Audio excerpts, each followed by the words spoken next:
Sitting South Korean president arrested by country's anti-corruption agency. BBC News reported that Yoon Suk Yeol has become South Korea's first sitting president to be arrested. Investigators reportedly scaled barricades and cut through barbed wire to take him into custody. Yoon, 64, is being investigated on charges of insurrection for a failed martial law order on December 3rd that plunged the country into turmoil. He has also been impeached by Parliament and suspended from office, but will not be removed from his position until the Constitutional Court rules on his impeachment. Yoon's dramatic arrest on Wednesday, however, brings to an end a weeks-long standoff between investigators and his presidential security team. Following his arrest, Yoon released a pre-recorded message calling the investigation illegal. Source, BBC News. Completely clear now. There have been a lot of people here, especially a couple of hours ago. People were chanting, they were protesting against against the execution of President Yoon Suk Yeol's arrest warrant, and some of them have been even camping out overnight in this freezing weather. It said it recorded -8 degrees Celsius. But regardless of the cold temperature, people were staying out, chanting, protesting, rallying, and to try to stop the execution of arrest warrant of suspended President Yoon Suk Yeol. But now it's been cleared up, as I said, as soon as local media reported that the suspended leader is now heading to the Gwacheon government complex where the corruption investigation office is located.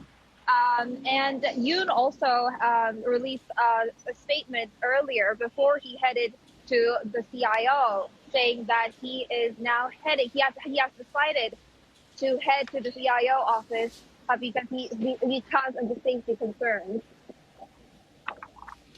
Yeah, and with that, what happens next then, Rachel, for both President Yoon and for those supporters that have now disbanded? Right. So what's going to happen next? Now, suspended President Yoon Suk Yeol will now head to the Gwacheon government complex. As I said, he will now receive questioning about his charges against insurrection, and the rest of the time he will be reportedly staying in Seoul Detention Center. And now it's up to constitutional where. Constitutional Court where they have to decide within 180 days whether to uphold the impeachment of the suspended leader. Now, if the court decides to uphold the impeachment, then South Korea will have to have an election within 60 days.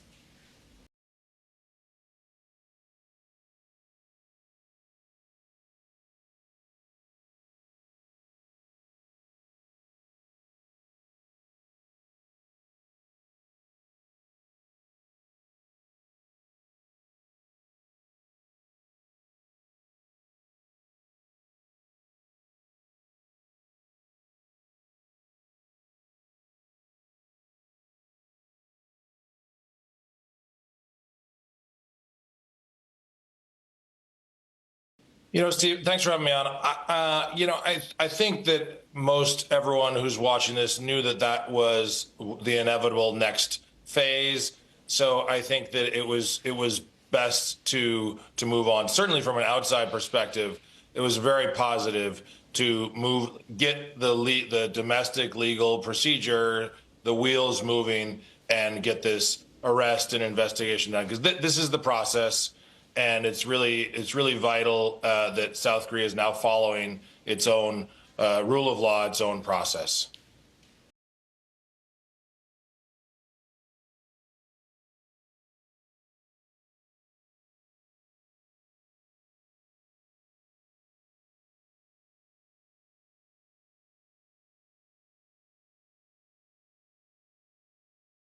So I think that really the story is hopefully moving on from former president or deposed President Yoon and moving on to what's next.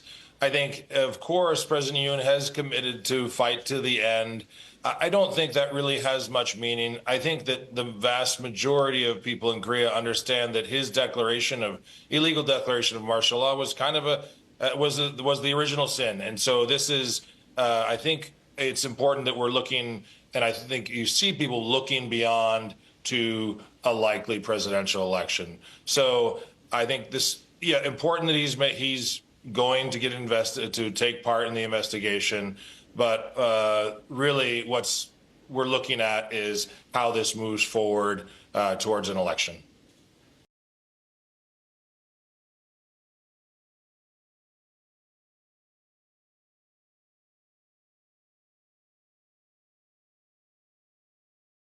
Definitely. What I've said from the beginning is the quicker they turn the page, the better. There's no gray area here, although, the deposed president is trying to create, a martyr complex, and that he's, being illegally arrested or questioned. But the reality is he's done something that is really, again, I'm not a constitutional scholar, but it's from all kind of normal perspectives, this is unconstitutional. So it's really important that they move on to the next phase. This is certainly from an outside perspective, because the quicker that moves forward, the sooner normal relations can be resumed between South Korea and the United States and other allies and partners.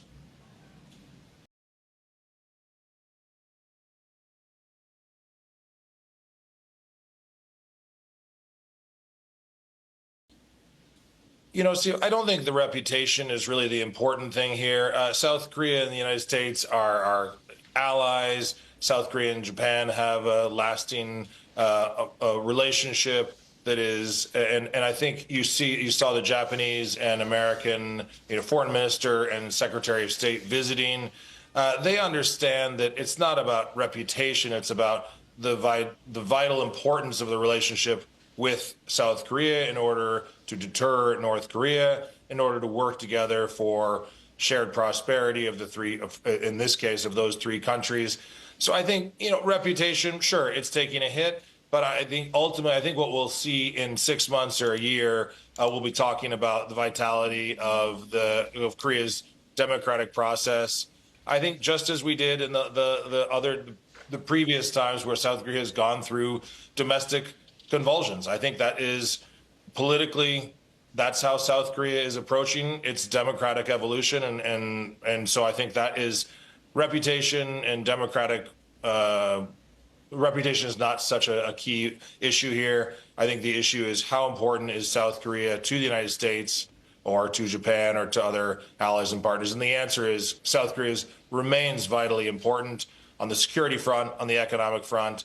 And I think that in 6 months or a year, we will be looking hopefully at this in the rear view and charting a more positive path forward.